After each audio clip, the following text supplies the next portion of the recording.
Primeiro, obrigado pela entrevista, por receber a agência pública. Estamos muito contentes que o senhor aceitou falar conosco.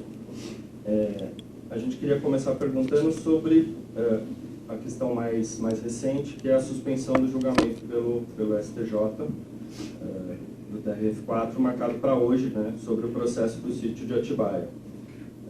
Enfim, é uma vitória, né, da sua defesa. E também tem a questão do julgamento em segunda instância, né? Como é que o senhor vê esse cenário? O senhor está mais otimista com a possibilidade da sua liberdade, com a decisão de ontem e com os rumos que o STF indica tomar? Tiago, há uma coisa que eu deveria tratar com muito mais seriedade, ficar até carrancudo quando você faz uma pergunta dessa, mas você percebe que eu sorri. Porque é tão hilário o que aconteceu na minha vida. É tão hilário. Porque eu tenho uma enxurrada de processos, acho que vai chegar a uns 10 processos, uma mentira mais grave do que a outra. Então, a mentira do triplex, a mentira do sítio de Atibaia, a mentira que vai vir ainda do terreno do Instituto, depois vai vir a mentira das... Vai vir tudo.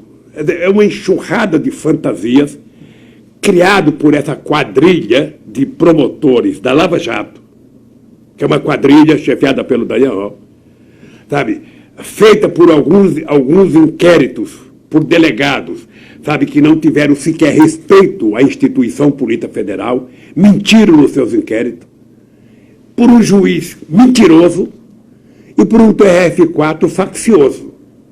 Então, eu estou agarrado pelo monstro e estou rindo. Porque eu tenho certeza que, dentre tudo isso que eu falei, só tem uma pessoa que merece respeito nesse país, sabe? Entre essas que eu falei, que sou eu. Ele sabe que eu sou inocente, ele sabe que mentiram, sabe? E tudo isso sustentado pela necessidade que a Globo tinha de destruir o PT, e para destruir o PT tinha que destruir o governo da Dilma, para destruir o governo da Dilma, e o Lula voltar não dava certo, é preciso destruir o Lula também. Então, tudo isso é um conluio, sabe, sem precedente na história do país. E eu, então, que poderia ter saído do Brasil, como alguns queriam, resolvi vir para cá, porque é daqui que eu quero me libertar de cabeça erguida e, oxalá, o dia que tiver justiça nesse país, os meus algozes venham para a cadeia. Porque esse país não pode ter um juiz como Moro, não pode ter um promotor como Dallagnol e não pode ter a Polícia Federal, alguns delegados que fizerem inquéritos mentirosos contra mim. Então, eu só posso dizer para você o seguinte, estou brigando. E como eu nasci para brigar, eu sou de um estado que briga muito. Você vai ver que Pernambuco, antes de 1822, Pernambuco já estava fazendo a sua luta pela independência, né? Então, eu estou aqui para brigar. Brigar pela decência, pela inocência e por justiça. Eu sonho que esse país vai ter justiça. E o dia que tiver justiça, eu serei inocentado. Falando em Globo, justiça, né? O senhor disse que a Globo queria tirar o senhor. O senhor acha que isso devia a quê? E ontem mesmo a gente teve essa questão da reportagem que saiu sobre essa situação dos suspeitos do assassinato da Marielle, dos acusados do assassinato da Marielle, terem ido ao condomínio do Bolsonaro. O porteiro diz que eles ligaram, que ele ligou para a casa do Bolsonaro, que o Bolsonaro respondeu. Depois tem essa questão do Bolsonaro ter em Brasília, mas de qualquer jeito, uma situação que mostra uma proximidade muito grande. O senhor acha que a Globo deu a matéria também com a intenção de abreviar o governo Bolsonaro, ou o senhor acha que, nesse caso, eles agiram jornalisticamente? Posso voltar, Marina, à pergunta anterior, porque eu acho que eu não respondi a questão se eu estou alegre ou não com a decisão de ontem. Otimista, mas... Deixa eu te dizer uma coisa, Tiago, parece incrível, mas eu tenho dito para os meus advogados que eu não ando preocupado com a discussão de segunda instância, não é pedido meu. Eu não ando preocupado com o meu processo jurídico, porque eu tenho nítida consciência de que a minha condenação ela tem 99,99% de política. Eu tenho noção disso. Tá? O jurídico tem lá 0,5%. Porque você veja, um processo de multiplex que você poderia, sabe, ir no cartório, pegar a escritura de compra, pegar um recibo de pagamento, pegar algum documento, numa página ou 2 páginas, você provaria se eu sou ou não. Ou seja, baseado numa mentira do jornal O Globo, esse projeto já tem, eu não sei se é milhões ou 300 mil páginas. Imagine a quantidade de mentiras que está contada em 300 mil páginas numa coisa que precisava apenas de uma escritura. Se alguém quiser saber se você é dono do apartamento, você vai pegar lá a sua escritura e mostrar, está aqui, paguei. Sabe, eles não fizeram isso. O que menos importava era se era meu ou não. O que importava era mentira. Então, Tiago, eu sou vítima de uma mentira que eles não têm como desfazer. Porque desfazer a mentira que eles montaram para me tirar da vida libertária, eles não têm como voltar. Ou seja, tem que cair Moro, tem que cair o Dallagnol e mais gente, tem que cair, bom, já caiu mais procuradores, tem que julgar o TRF4, ou seja, tem muita gente, mesmo no Superior Tribunal de Justiça, eu vi o julgamento, ninguém entrou no mérito. As pessoas ficam falando, eu só quero saber, porra, eu sou dono ou não do apartamento? Digam! Ninguém diz. Aí o juiz vai me julgar e fala, não, ele cometeu um crime de fato indeterminado, nós não sabemos, é segredo o crime. Aí vai o procurador, depois de contar 1h30 de mentira, da forma mais canalha possível, esse cidadão deveria ter sido exonerado no dia depois do PowerPoint, faz 1h30 de acusação, cria uma fantasia, parecia um desenho da Disney, e diz o seguinte, não me peçam provas, eu só tenho convicção. E esse cidadão está aí, ganhando dinheiro e roubando, fazendo instituto para lesar e para roubar a Petrobras, para roubar as empreiteiras com delação. Então, eu fico hiper irritado, mas de bom humor, um irritado mais calmo. A segunda, veja, eu via a denúncia, eu via a matéria da Globo ontem contra o Bolsonaro. Veja, a Globo fez uma reportagem, e nessa reportagem a Globo mostra o que aconteceu, e a Globo diz que o Bolsonaro não estava em casa porque ele estava voltando em Brasília. Eu queria que a Globo fosse honesta comigo como ela foi com o Bolsonaro. Sabe? Eu queria. Eu não sou contra que a imprensa fale mal de mim, quanto quiser, se tiver verdade. Se o Lula fez uma merda, digam. Sem rodeios. Mas explique o que ele fez. Agora, se ele não fez, não mintam. E a Globo faz muitos anos que mentem a meu respeito. Mentem. Deliberadamente. Tem uma professora da Universidade Federal de Minas Gerais que fez a tese dela, não sei. Eu recebi uma cópia aqui, nem a conheço, preciso conhecer. Mas ela mostra que tem mais de 200 horas do Jornal Nacional contra o Lula. E nenhum minuto favorável. Isso agora, depois que eu deixei a presidência, porque eu passei a incomodá-los mais do que quando eu era presidente. Eu não consigo entender qual é o ódio, sabe? Qual é... A única explicação que eu tenho é a ascensão social do povo brasileiro e a gente ter...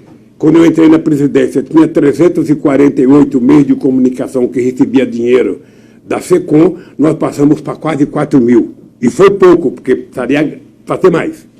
Ou seja, eu não tenho explicação. Eu gostaria que vocês, ao invés de me entrevistar, fossem entrevistar o Ali Câmel, ou entrevistar o João Roberto Marinho, e perguntar, ô João, por que o ódio? Por que tanta mentira contra o Lula? E agora está mais grave, porque agora é a Globo, é a Bandeirante, é o SBT. Aliás, o SBT mandou agora o SBT do bem, eu vi ontem. Um programa para juntar voluntariado no Brasil. Para trabalhar de graça, já que não precisa mais carteira profissional, trabalho intermitente. Mas eu vi outro lançamento de uma coisa chamada SBT do bem. primeira vez que entrou isso fomos nós, sabe? Medida provisória do bem.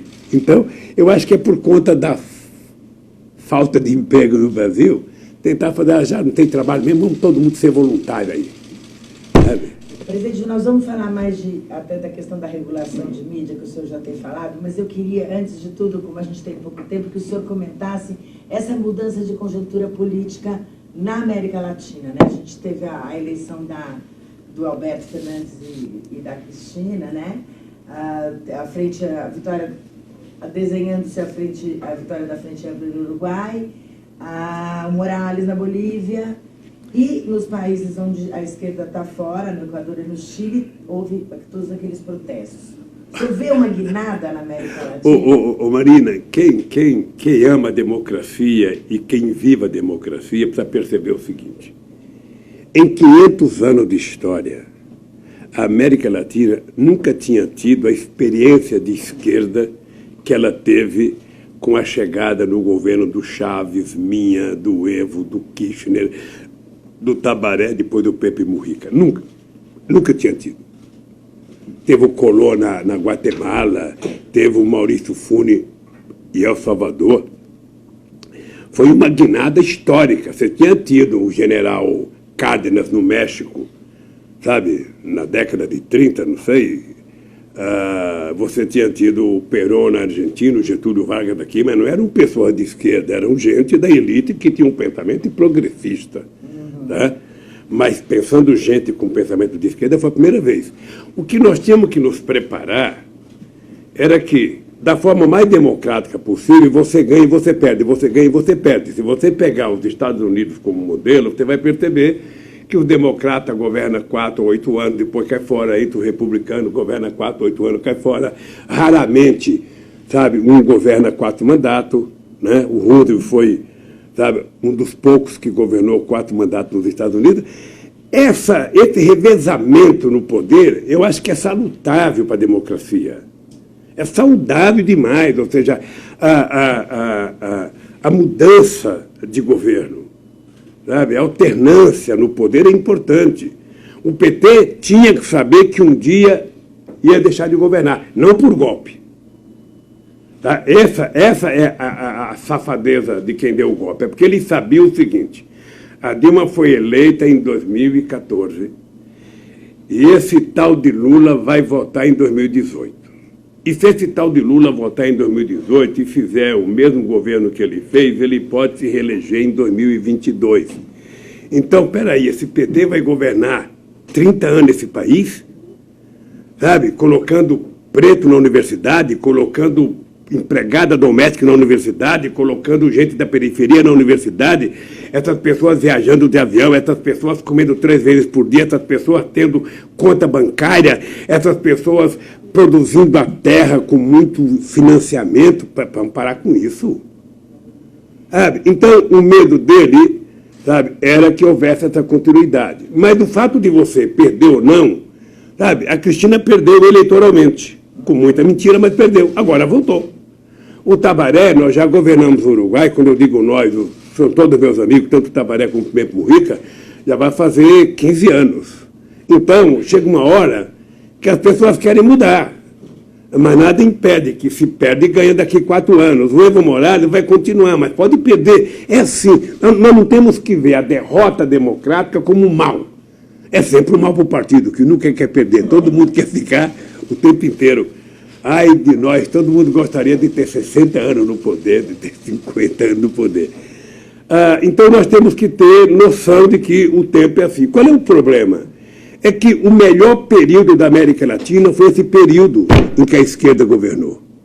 E se você perceber, o maior adversário em todos os países, na Bolívia, na Venezuela, na Argentina, é a imprensa conservadora.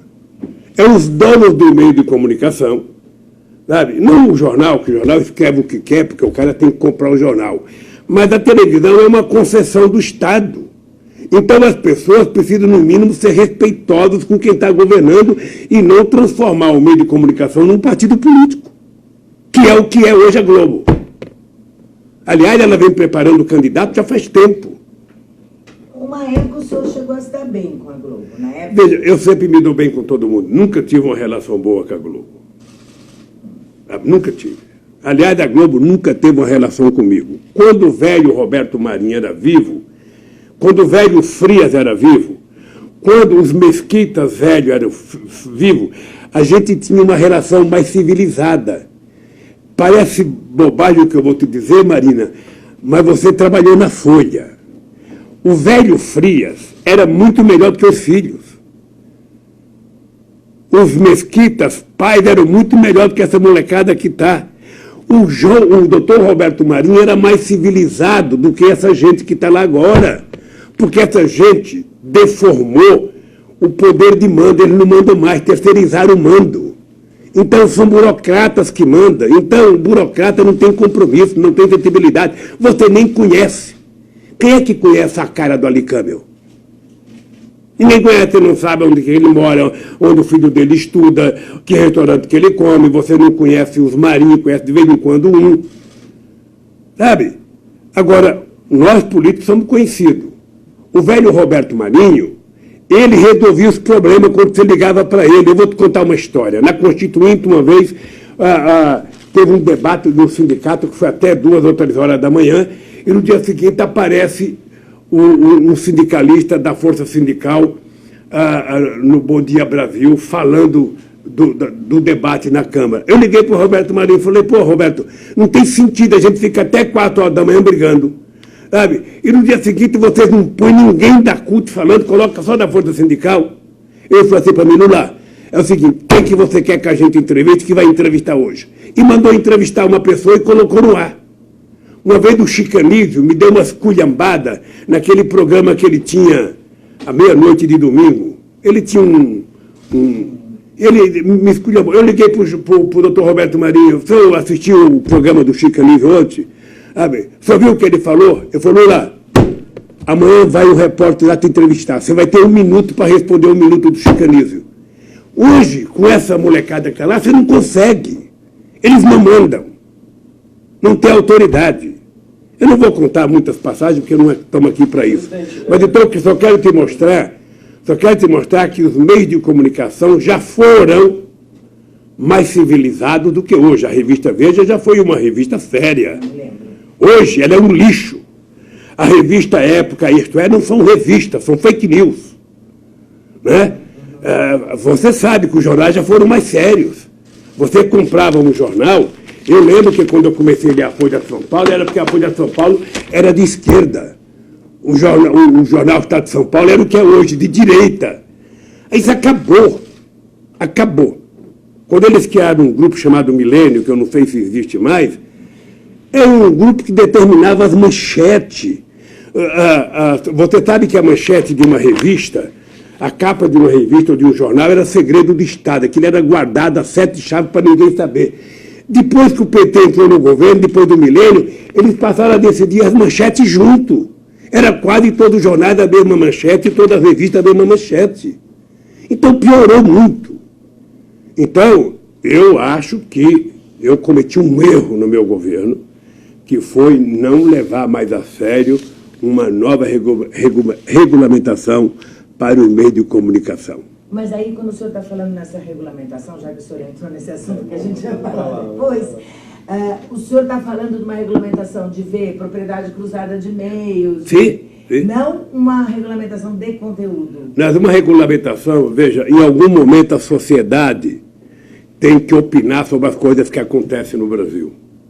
Por que a gente é democrático para achar que a sociedade tem que interferir em tudo e na hora de discutir determinado conteúdo, a sociedade é proibida de discutir? Nós não queremos ter ingerência. Sabe? Não é fazer o conteúdo. É dizer que tal conteúdo não pode ser publicado porque ele é ofensivo à sociedade brasileira, à nossa cultura, aos nossos costumes. Quem é que vai julgar? É a própria sociedade, não é o presidente da República. Eu vejo agora os procuradores com medo da lei de abuso de autoridade, eles vão ser julgados por juízes, e eles não querem nem ser julgados. Sabe, quando uma televisão conta uma mentira política, eu não estou definindo a questão cultural, não, Mas vamos entrar no campo da política. Quando uma televisão conta uma mentira política, como contou tantas do Moro contra mim, e que meu advogado entrava com pedido de direito de resposta, nunca tivemos. Nunca tivemos. Mas você não acha que isso corre o risco de ser confundido com censura? Porque veja... Veja, o que eles vão dizer, querida, é o seguinte, essa conversa eu já ouvi demais. Eu lembro que uma vez apareceu uma ideia para a gente criar o Conselho Nacional de Jornalismo, está lembrado? Era uma reivindicação dos jornalistas, que veio através do Sindicato de Brasília. E antes da gente discutir, o meu companheiro Ricardo Conte o mandou para o Congresso Nacional, conversou com o líder da bancada, não sei. Ou seja, a imprensa bateu tanto, a imprensa que defende a OAB, que defende o Conselho do Psicólogo, que defende o Conselho de Arquiteto, o Conselho de Engenharia, o Conselho de Medicina, ela babava com ódio da possibilidade de um Conselho Nacional de Jornalistas. Por quê? Por que ele se sente tão ofendido? Eles nem aceitaram o Jornal do Brasil, mudaram a Hora do Brasil. Ora, então você imagina que essa gente se autodenomina dono do país. Sabe, eles podem tudo, eles devem tudo, eles falam a hora que eles quiserem. A Globo, só para você ter ideia, ela só falou do Intercept para defender o Faustão. Quando saiu no Intercept que o Faustão tinha dado aula, sabe, pro Moro. Ela só se manifestou para defender o Faustão. Sabe, ela não tem esse mesmo critério para todas as outras coisas. Sabe, as gravações da Marisa, eles colocaram da conversa dela com os filhos sem nenhum respeito. Então, na verdade, esses caras não vão encontrar. Presta atenção, Marina. Posso te dizer, nem Silvio Santos, nem Edir Macedo, nem o dono da Bandeirantes, sabe, o Johnny Saad, nem o dono da Globo vai encontrar um presidente que os trate da forma mais civilizada do que eu os tratei. E da forma mais respeitosa. Agora, eles sabem o que fizeram comigo. Eles sabem. Presidente. Então, eles sabem que é preciso mudar alguma coisa na regulação dos meios de comunicação. Presidente, só voltando um pouquinho, que eu realmente queria te perguntar ainda sobre a América Latina. O senhor citou o senhor amigo do Mujica, né, do Tabary Vázquez. O senhor vislumbra uma possibilidade no Brasil, na política brasileira, de algo como a Frente Ampla do Uruguai? Você acha que isso seria viável nas condições políticas brasileiras? Eu, quando deixei a presidência, Tiago, eu sonhei isso. Eu fui atrás, eu estive no Uruguai conversando, vendo como é que é. Se você for analisar bem, o PT já é quase uma frente ampla. É porque as pessoas se esquecem. Mas pega o PT é acusado de ser uma frente de federações de partidos. O PT tem 10, 12 tendências. Agora mesmo, na disputa interna, teve 9 chapas. Ou seja, no mínimo 9 tendências. Cada uma tem uma filosofia, cada um tem uma ideologia, cada um acredita numa coisa. E o PT, sabe, eu brinco de vez em quando e falo o seguinte, essas pessoas têm que dizer alto e bom som que o PT deu cidadania para eles, porque todos eles viviam na clandestinidade nos anos 80 e o PT apareceu, veio para cá todo mundo, veio para cá, sabe? E o PSOL nasceu do seio do PT, sabe? Mas por que esse sonho do senhor não... Então, veja, por que não aconteceu?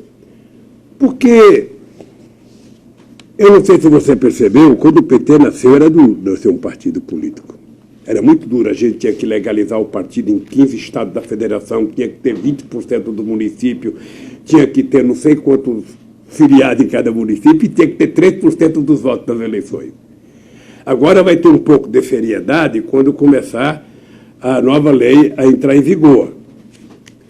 Mas você percebe que fazer partido político hoje virou empreendedorismo? Você percebe que o partido do Collor não existia ontem e que agora, por causa de uma eleição, eles vão receber 400 milhões ou mais do fundo partidário? Qual é a empresa que vai ganhar 400 milhões do nada? já estão brigando entre eles, né? Veja, eu estou dizendo ele porque é uma lei que não é para eles, é uma lei para todos. E eu estou dizendo porque eles nasceram ontem, eles não existiam antes de ontem. Sabe? Então, criar um partido político virou, sabe, são microempreendedores. Eu pego 2 ou 3 deputados, crio um partido político, dou a direção estadual para cada um deles e dou uma parte do fundo que eu arrecadar. Não pode continuar assim. Não pode, ou seja, assim esse país nunca vai ser um país, sabe, altamente democrático, porque é difícil você imaginar coalizão negociando com 50 pessoas, negociando com 50 partidos, é difícil. Perguntem a quem já foi presidente. E eu acho que nós vamos ter que mudar, e eu sonhava em criar uma frente ampla, sabe, trazer todo mundo, desde o tempo do Brizola. A gente imaginou fundir, é difícil fundir o PT com o PDT, sabe? Metade dos partidos teriam que abrir mão dos seus candidatos, o PT pela esquerda, o PDT pela direita. Falei para o Brizola, não dá, sabe? Então, os partidos não abrem mão da sua, sabe, do seu, como chama, logotipo, sabe? Então é difícil. O PT também não abre, né? O PT se construiu brigando. Quando nós fizemos uma reunião em 80 para criar o PT no hotel lá em São Bernardo do Campo, tinha 90 deputados e tinha o Fernando Henrique Cardoso também, sabe?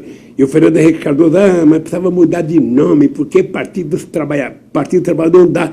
E eu e o Jacob até falamos, aqui não tem mudança de nome não, se quiser entrar é Partido dos Trabalhadores. Sabe, os trabalhadores são a maioria, por que eu tenho que mudar o nome? E, graças a Deus, deu certo.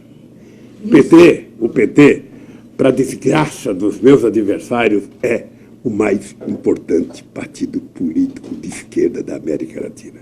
Nós não queremos nos comparar nem ao cubano nem ao chinês, porque são partidos únicos, mas ninguém tem a experiência democrática. Qual é o partido no Brasil que faz um PERI como nós fizemos e 380 mil pessoas comparecem para votar? Qual é o partido que faz isso? Mas o PT também enfrentou uma onda de ódio muito grande, né? Enfrenta ainda, mas todo mundo. Você não acha que o Flamengo, que tem a maior torcida do Brasil, enfrenta ódio? Você sabe o que o vascaíno pensa do Flamengo? Você sabe o que o palmeirense pensa do Corinthians? Assim são os outros pensando do PT. Mas é diferente, né, presidente? Um clube de futebol e um partido. Não é diferente. A sociedade é dividida assim, querida. São Paulo tem São Paulo, Palmeiras, Corinthians e Santos. O resto não conta. Rio de Janeiro tem Vasco, Botafogo, Fluminense e Flamengo. O resto não conta. O Rio de Janeiro é dividido entre esses partidos. Os partidos políticos são divididos assim. No Brasil tem um partido político, PT. E tem o PCdoB, que é um partido político legalizado. Se você for perceber, a maioria dos partidos no Brasil sequer tem registro definitivo. Sequer. Porque se você não tiver registro definitivo, você pode intervir em qualquer estado, em qualquer cidade, sabe? Se tiver um problema financeiro no partido do Acre, sabe, a direção nacional não assume. Agora, se você tiver registro definitivo, o problema é teu. Então, o PT é o único partido político que tem registro definitivo em todo o território nacional. O PMDB não tem intento. O PMDB não é partido político. Marina, veja a história política do Brasil. Tá? O PMDB são uma nação indígena com tribos diferenciadas que falam línguas diferentes em cada estado, em cada cidade. O PMDB do Paraná não tem nada a ver com a direção nacional, que não tem nada a ver com o PMDB do Maranhão, que não tem nada a ver com o PMDB de Rondônia. Cada tribo é uma tribo. Você veja, eu vou te dar um exemplo. Não tem ninguém que foi mais traído do que a melhor pessoa do PMDB, que era o doutor Ulisses Guimarães. Depois da majestosa participação dele na Constituição de 88, depois dele ser candidato a presidente da República, ele só teve 5% dos votos para presidente, porque o PMDB no Brasil inteiro traiu ele. Todo mundo trabalhou para o Collor. E continua assim até hoje. O PMDB raramente, sabe, apoia um candidato. Foi assim com o Quércia. Você está lembrado que quando o Quércia deixou o governo de São Paulo, a capa da revista era o senhor, era o feitor de obras. teve 4%, porque o PMDB traiu. Então, nesse país, pode ter certeza, com todo o respeito a todas as legendas, só tem um partido político que funciona como partido político, é o PT. E por isso somos atacados dia e noite. Sabe? E eu acho que é o seguinte, nós temos que brigar. Quanto mais atacado a gente é, mais a gente tem que se defender. Eu acho que essa é uma das razões, Marina e Tiago, que eu resolvi vir para cá. Porque eu poderia não ter vindo. Eu vim para cá porque era preciso resistir. Era visível que a Lava Jato estava se transformando num conluio, numa quadrilha. Era visível. Era visível que gente era presa. A primeira pergunta que fazia era: e o Lula? Conhece o Lula? Sabe do Lula? Sabe do Lula? Sabe? A senha era falar o nome do Lula. Esse Moro e aquele Bolsonaro tinham orgasmos múltiplos, sabe, quando falava o nome do Lula. Não importa que fosse mentira. Presidente, nós temos mais meia hora. Pode perguntar, desculpa. Vamos retomar aqui. É que como eu estou numa solitária, quando eu vejo gente assim, eu tenho vontade. Eu queria aproveitar, acho que a gente podia aproveitar e falar das eleições da história. Bora lá. Eleições 2020. Isso. Certo. Enfim, a gente obviamente quer saber a visão do senhor em relação às eleições municipais do ano que vem. Como é que o senhor está imaginando a estratégia do PT daqui para frente, né? Com essas mudanças, inclusive, que vão ter na mudança de legislação, né? Da questão dos vereadores, ser cabeça de chapa, não ser cabeça de chapa, enfim. Qual que é a estratégia que o senhor está imaginando para o PT? Ô, Fábio, eu vou responder, mas eu queria que você e a Marina se transformasse, durante a minha resposta, nos presidentes de partidos políticos. Tá? Vocês vão ter que decidir aonde vocês moram, como é que serão as eleições. Então, você é presidente de um partido político. Chega a época da eleição, é a oportunidade que você tem de transformar nomes seus em personalidade política. Você tem um tempo de televisão em que você pode colocar o seu candidato na televisão para defender o programa do partido para aquela cidade. É uma oportunidade ímpar. Tá? Se você não coloca e coloca um de outro partido, o seu partido não vai aparecer e o seu candidato não vai aparecer. Quando terminar as eleições, o candidato que você apoiou pode até ter ganho, mas a sua tese política e o seu partido não são nada. Tá? Agora, por que nós brigamos tantos para aprovar eleições em 2 turnos? Porque no primeiro turno, cada partido lança o seu candidato e vai medir a sua força, vai saber o seu tamanho, vai fazer o seu discurso, defender as suas teses. Se não for para o segundo turno, apoia aquele que é o melhor, aquele que mais se aproxima de você. Aí sim você faz acordo programático para o segundo turno. Mas veja, um partido como o PT, tá? Eu vejo, tudo que eu vejo aqui é pela imprensa, tá? Tudo que eu vejo. Dizem que o PT não vai ter candidato em Porto Alegre. Dizem que o PT não vai ter candidato em Florianópolis. O PT está com vontade, não tem candidato no Paraná. Que o PT tem dificuldade de ter candidato em São Paulo. Que o PT tem dificuldade de ter candidato em Minas Gerais. Que o PT tem dificuldade de ter candidato no Rio de Janeiro. Que o PT tem dificuldade no Espírito Santo. Que o PT tem dificuldade... Quando terminar as eleições, o que será do PT? Como é que você vai ganhar o carnaval se você não se apresenta? Como é que o teu porta-estandarte lá, sabe, o mestre-sala vai ganhar algum prêmio, vai ter nota do juiz se ele não se apresenta? Então, a ideia é ter cabeça de chapa. Então eu estou te contando isso pelo seguinte: o PT pode não ter cabeça de chapa em alguns lugares, mas na medida que o PT é o partido mais importante, o PT tem muitos quadros, as pessoas não podem ser, sabe, candidatas apenas quando ela tem conveniência pessoal. Sabe, num partido como o PT, o partido de vez em quando tem que fazer prevalecer a sua vontade e decidir quem vai ser candidato. Para o bem do partido, porque um bom candidato elege vereador. Um péssimo candidato diminui a bancada de vereadores. As pessoas têm que saber que o PT perdeu milhares de vereadores na última eleição. Foi a pior performance do PT. Olha, pelo fato de você ter perdido as eleições em 2016, não significa que você enfia o rabinho no meio das pernas, que nem cachorro magro, sarnento, sabe? E fique quietinho para não aparecer. Não! É nessa hora que você tem que ir para a rua.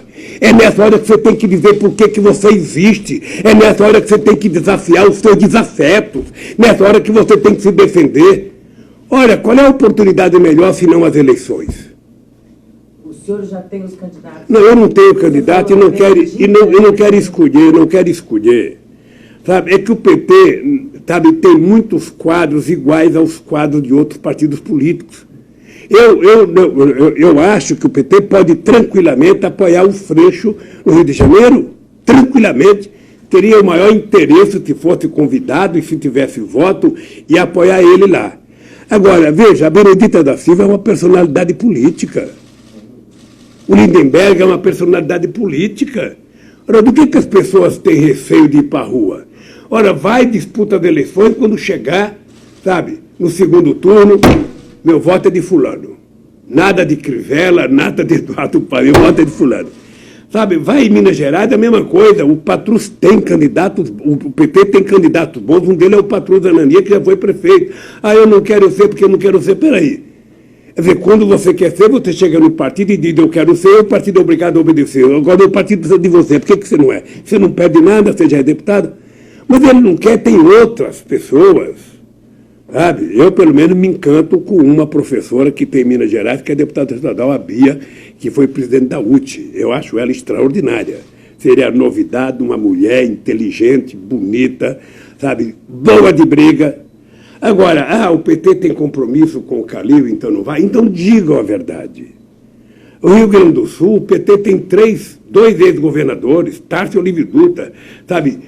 O Olívio Dutra já foi prefeito, o Tarso já foi prefeito, a Raul Ponte já foi prefeito, Miguel Rosseto foi vice. Sabe? Não tem candidato por quê? Porque vão apoiar a Manuela? Eu sou favorável que a gente, se não tiver chance, apoie a Manuela. Mas deixar de colocar o PT na rua, quanto vereador a gente vai eleger? Sabe? É isso que eu defendo. É isso que eu defendo, sabe? Não sou contra a aliança, não.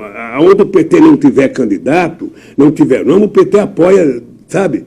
É só ver as alianças nossas nos outros estados. E no caso de São Paulo, o senhor acha que a Marta Suplicy pode voltar para o PT? Parece que ela mandou uma carta para o senhor. Veja, eu não acho. Eu retribuí numa pergunta feita. Eu tive muitas relações com a Marta, com a família da Marta e com o Suplicy. Nós devemos muito a eles, porque vivemos muito na casa deles. E a Marta sempre foi uma figura de muita cortesia com o PT, de muita cortesia comigo, com a minha mulher, sabe? Antes de eu ser presidente, quando ela foi prefeita, depois. Então, eu não misturo a minha relação pessoal com a minha relação política.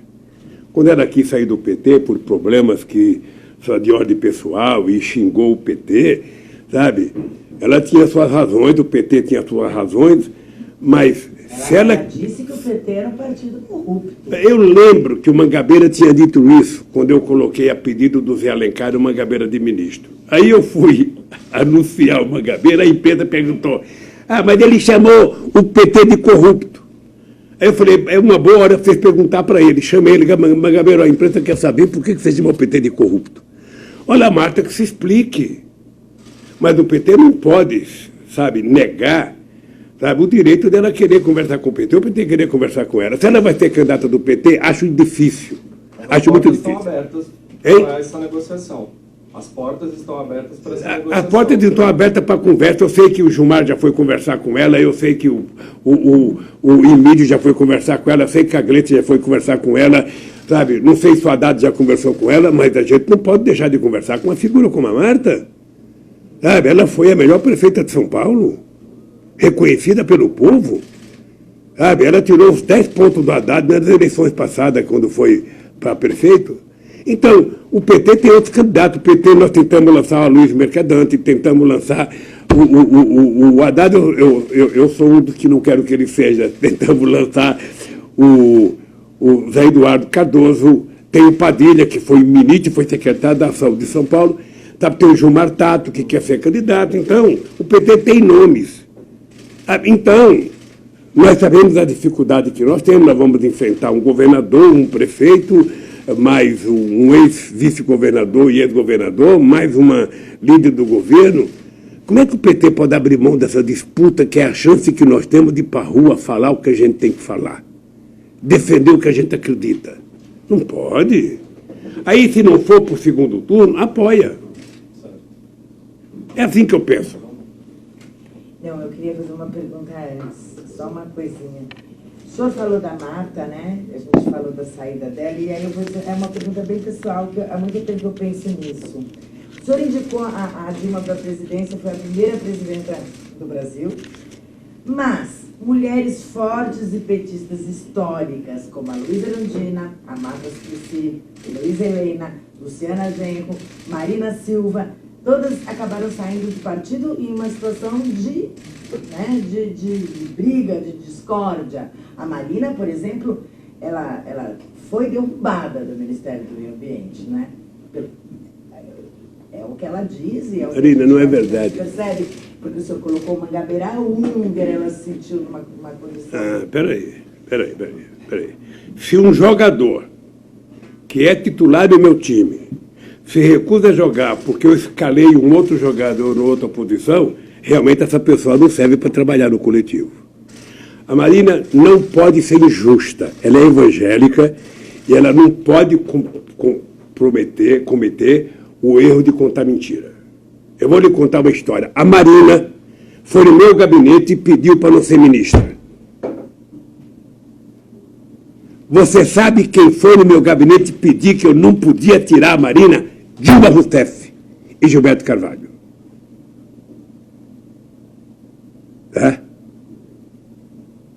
Dilma Rousseff e Gilberto Carvalho foram no meu gabinete e a Marina ficou mais um ano. A Marina saiu porque ela queria sair. Sabe, chega uma hora que as pessoas cansam de fazer a mesma coisa. Ela tinha pretensões políticas, depois dela entrou o Mink. Sabe? E depois do Mink a Isabela. Marina, eu tenho orgulho de ter indicado a Dilma presidenta da República. Eu tenho orgulho, talvez eu tenha culpa de não ter contribuído para que ela aprendesse um pouco de maleabilidade política. Porque a Dilma foi indicada por mim porque ela foi a pessoa mais extraordinária que eu conheci do ponto de vista de seriedade, do ponto de vista de competência de gestão. A Dilma me deu a tranquilidade para governar esse país. Porque a Dilma, como não disputava nada com ninguém, sabe? A Dilma, a Graça, a Miriam Belchior, a nossa ministra do Combate à Fome, a gaúcha, a Tereza Campelo. Essas mulheres me deram uma segurança. Porque o que eu pedia para elas não tinha chuva, não tinha raio, não tinha feriado, não tinha dia de finados. O que eu pedia, em poucas horas, estava na minha mão. E eu achava engraçado que muitas vezes a Dilma entrava numa reunião, porque sempre ela fazia uma reunião antes com as pessoas. Ela falava, ó, se alguém for mentir para o presidente, eu vou dizer que é mentira. Aquilo me dava uma tranquilidade para governar esse país, sabe? Então, eu não tinha outra pessoa para escolher se não fosse ela. Eu tinha que entregar o país para alguém. E a Dilma foi extraordinária, presidente. Eu confesso, e aí eu posso fazer uma autocrítica, eu, por cuidado e por zelo, disse que eu ia desencarnar do governo. E não é legal alguém que é esse ficar dando palpite, a não ser que a pessoa pedisse. E eu acho que eu procurei não ter influência na Dilma, diferentemente do que as pessoas acham que eu mandava no governo. A Dilma não aceita que ninguém mande no pedaço dela. Tá? Ela não aceita. Nem o Lula, nem o Papa Francisco. O pedaço dela é dela. Eu não sei se é de todas as mulheres assim, mas é verdade. Tá? Então, antes que ela não disputava nada com ninguém. Então, por exemplo, ela não disputava, ela jamais imaginou ser candidata a presidente da República. Mas uma vez que ela foi... Sabe? Depois, eu cometi um outro erro que eu poderia ter discutido com ela em 2014. Eu senti a Dilma, depois das eleições, um pouco triste. Sabe, a sensação de que não era aquilo que ela queria. Eu lembro que ela me disse, nunca mais eu participo de um debate. E a Dilma era uma mulher que conhecia o Brasil de cor e salteada. Ela tinha o Brasil na palma da mãe. Eu coloquei ela como mãe do PAC em junho de 2007. A Dilma conhecia cada coisa. Então, mas ela parece que tinha insegurança. Ela ia para o debate, sabe, escrevia verdadeiros livros para ir para o debate. Ela não precisava de nada. Ela deveria ir de mão aberta e peito aberto, sabe? E eu não sei, eu sinto falta de não ter me metido mais no governo da Dilma. Sinto falta. Agora, se eu tivesse me metido, ia dizer, caiu porque o Lula se meteu. Porque também as pessoas vão criando outro círculo de amizade, outro círculo de confiança. Você tem que se mancar de vez em quando. Mas eu continuo dizendo para você uma coisa, Marina. Se tem uma pessoa que eu tenho um profundo respeito e admiração, acho que faltou a ela e ao partido compreensão política sobre o impeachment. Acho que faltou. De qualquer forma, aconteceu e não adianta ficar chorando leite derramado. Tirar novo leite e começar. 12 minutos, se não me engano. Não, tem mais. Mas no fundo, ele está gostando da sua cara. Uma pergunta mais, vai. Eu ia falar de Amazônia com o senhor. O senhor deu uma entrevista para a BBC recentemente, em que o senhor afirma ter orgulho de Belo Monte. E Belo Monte é um tema que suscita muitas críticas ao seu governo e ao governo da Dilma. De fato, o senhor tem realmente orgulho, mesmo com todas as críticas do movimento indígena, dos ribeirinhos, com todas as questões que o MPF colocou, são 25 ações, né? Eu pensei que você não ia fazer essa pergunta. Mas eu preciso te fazer Porque, essa pergunta. veja, as pessoas que hoje fazem crítica a Belo Monte, as pessoas faziam antes. Tem gente que não aceita energia hídrica, nem se o Papa Francisco vier aqui oferecer. Porque tem gente que acha que tem que ter um outro tipo de energia.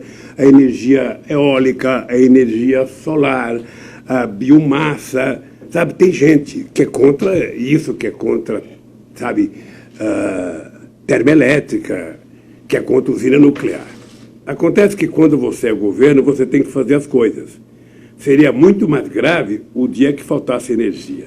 Eu vou lhe dar um dado e pedir para vocês o seguinte, vocês contribuirão com os críticos e comigo mesmo, se depois você fosse atrás das pessoas que estão em liberdade, que sabem dos números que eu vou dar para vocês. Tá? Quando a Luísa Brum, uma jornalista que escreveu... Eliane Brum, fez um artigo no El País que eu pedi para a Dilma responder. Não sei se a Dilma respondeu, não sei se fez a matéria, mas era preciso responder. Veja, quando nós começamos a pensar Belo Monte, a Dilma era ministra de Minas e Energia. A Erenice era a segunda colocada no ministério dela. O Lobão era ministro, a Dilma era ministro da Casa Civil. O Lobão era ministro da Minas e Energia. E a Isabel, o Mink era ministro do Meio Ambiente. Depois o Mink saiu para ser candidato a deputado, a Dilma saiu para ser candidata a presidente, assumiu a Erenice, continuou o Lobão. E a exigência que eu fazia era que a gente só poderia construir Itaipu, primeiro, se ela fosse fio d'água. Tá? Ela não podia ter lago. Segundo, naquele tempo, a Odebrecht e a Camargo Correia tentaram boicotar o governo, dizendo que não ia participar. Eu chamei o Lobão, falei, Lobão, é o seguinte, é uma questão de honra para o nosso governo, sabe? Nós não vamos virar refém de empreiteira. Se eles não quiserem participar, a Eletrobras assuma a responsabilidade de coordenar o consórcio. Então, e aí a Casa Civil foi cuidando disso com o ministro de Minas e Energia. Eu tenho aqui uma carta do MAP. Foram feitos vários acordos com o MAP, vários acordos. Foi feito plano de desenvolvimento regional, sabe? Em outubro de 2010, eu assinei um decreto que instituiu um cadastro socioeconômico dos atingidos de barragem. Foi criado um comitê provisório para isso, para fazer nada. A condição sine qua non que eu dei para fazer Belo Monte era que fosse conversado com todas as pessoas envolvidas. E eu faço questão de ler aqui para vocês, só para vocês terem ideia. Antes de começar a obra... Só fazer um encaixe antes da sua leitura, me permita. A questão de Belo Monte também são várias terras indígenas afetadas. Não deveria ter sido programado o fortalecimento da FUNAI? Só queria que o senhor... Mas foi. Você pesquisa na história se em algum momento a FUNAI teve 10% do respeito que ela teve comigo, quando eu era presidente da República.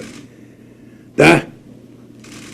Pega, olha, você veja, para começar a obra, a empresa teve que cumprir 60 exigências ambientais e sociais colocadas pelo IBAMA e pelas populações locais.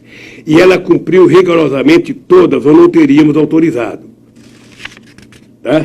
Eu falo sempre que eu e a Dilma somos responsáveis pela construção de Belo Monte, e eu não concordo com as críticas. Eu tive reunião com o Ministério Público, eu tive reunião com o bispo, eu tive reunião com o índio, eu tive reunião com os sindicalistas, e não foram poucas. Não foram poucas. Olha, eu acho que a pessoa pode discordar, mas veja, o que nós fizemos foi garantida a integridade dos 12 territórios, uma área e 11 terras indígenas ocupadas pela população indígena do Metingu. Nenhum dos mais de 5 milhões de hectares ocupados por 8 etnias foi alagado pela reserva. Só para você ter ideia, 12 reuniões públicas, 10 oficinas com comunidades, 15 fóruns técnicos, 4 deles em Belém, reuniões com gestores públicos na região do Xingu, 30 reuniões em aldeias indígenas, com a participação de aproximadamente 1.700 indígenas, visita dos agentes de comunicação social dos projetos, 5.238 famílias, 61 reuniões de comunidade, com a presença de 2.100 pessoas e 10 palestras em escola de ensino fundamental e médio para aproximadamente 530 alunos. Quer dizer, nós ainda fizemos, só para vocês terem ideia, nós fizemos um apanhado de 396 mil animais silvestres foram resgatados. Desses 92 foram soltos, apenas 8% foi levado para instituições porque estavam feridos ou machucados. Tá? Então, deixa eu dizer uma coisa para vocês. Faz 10 anos, veja, eu estou falando de 2010. Eu deixei a presidência em 2010, a Dilma assumiu. Em 2011, as obras começaram a ser construídas em junho de 2011. Tá? Já no governo da Dilma. Eu, pelo que eu conheço da Dilma, por isso que eu acho que vocês algum dia poderiam conversar com a Dilma. Eu duvido que a Dilma tenha deixado que começasse alguma coisa sem cumprir os acordos que foram feitos. Duvido. E por que então os resultados, como mostrava a própria matéria da Eliane Brum, eram resultados terríveis para saúde?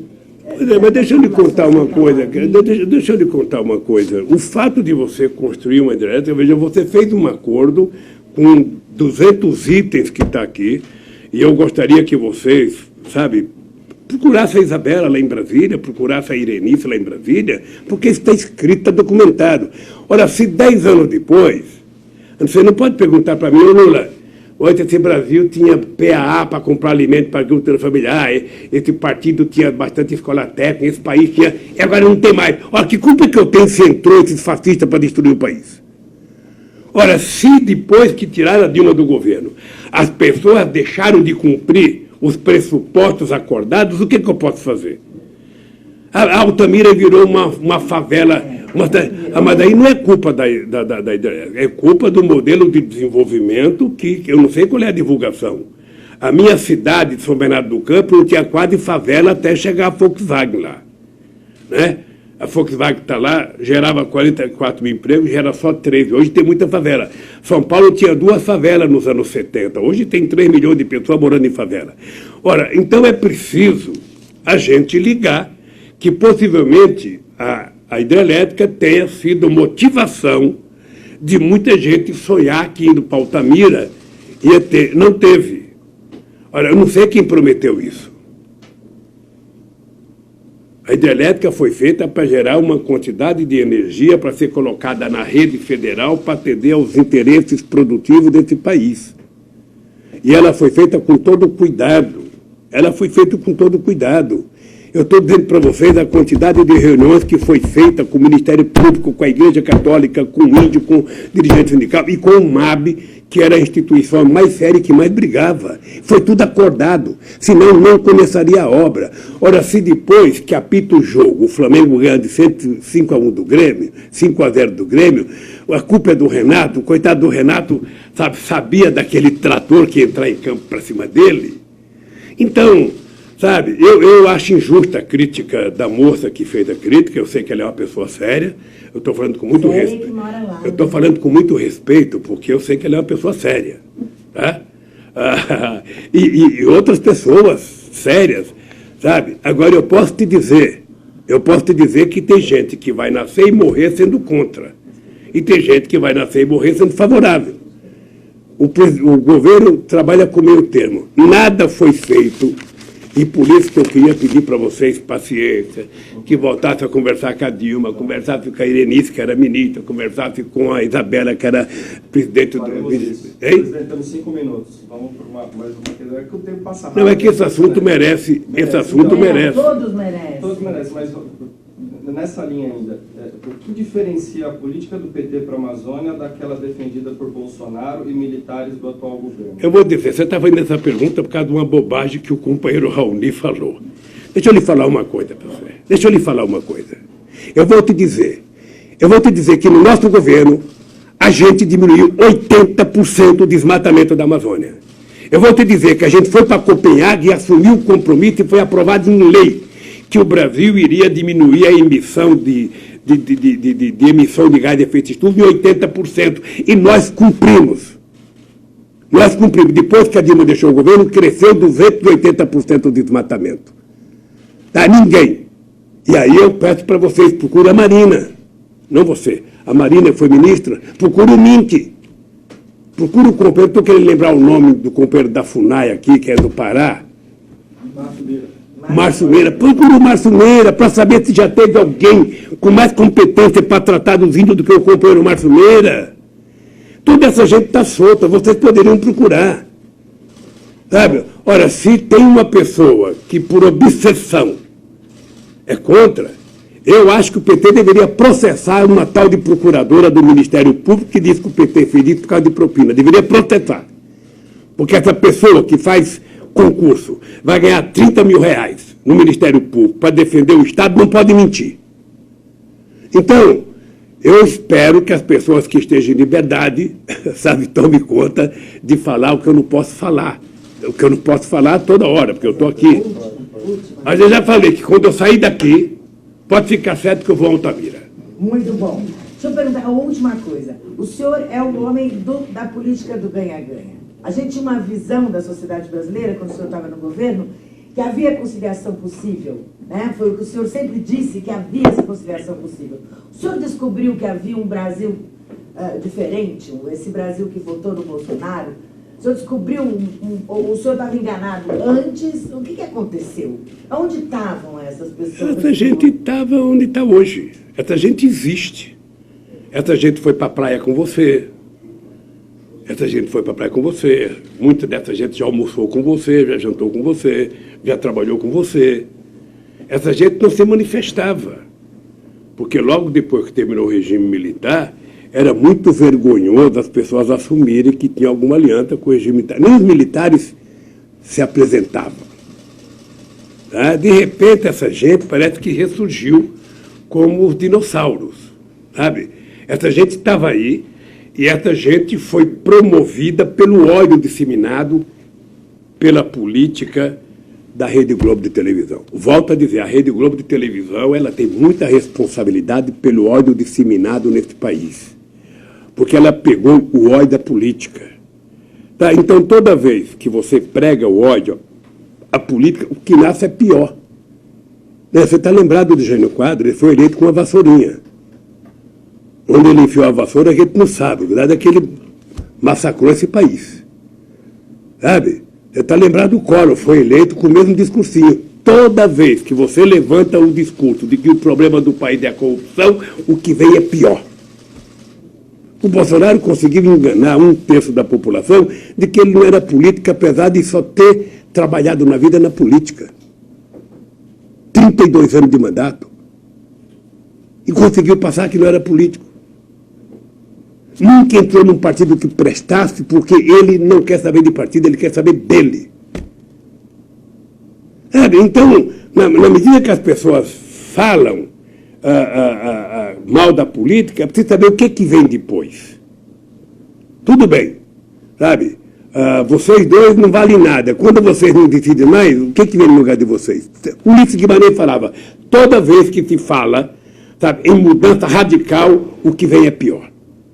Então, essa pessoa estava aí, essas pessoas foram fomentadas. É importante lembrar, Marina, que eu fui candidato várias vezes.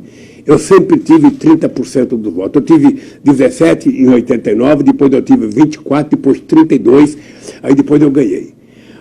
Mas a sociedade brasileira, ela é ideologicamente, ela é dividida assim. Você tem 30% que está mais para a esquerda, você tem 30% que está mais para a direita, e você tem 1/3, um pouco mais de 1/3, que é a sociedade que fica na expectativa de ver o que vai acontecer, de ver se o candidato é bom, que deixa para decidir.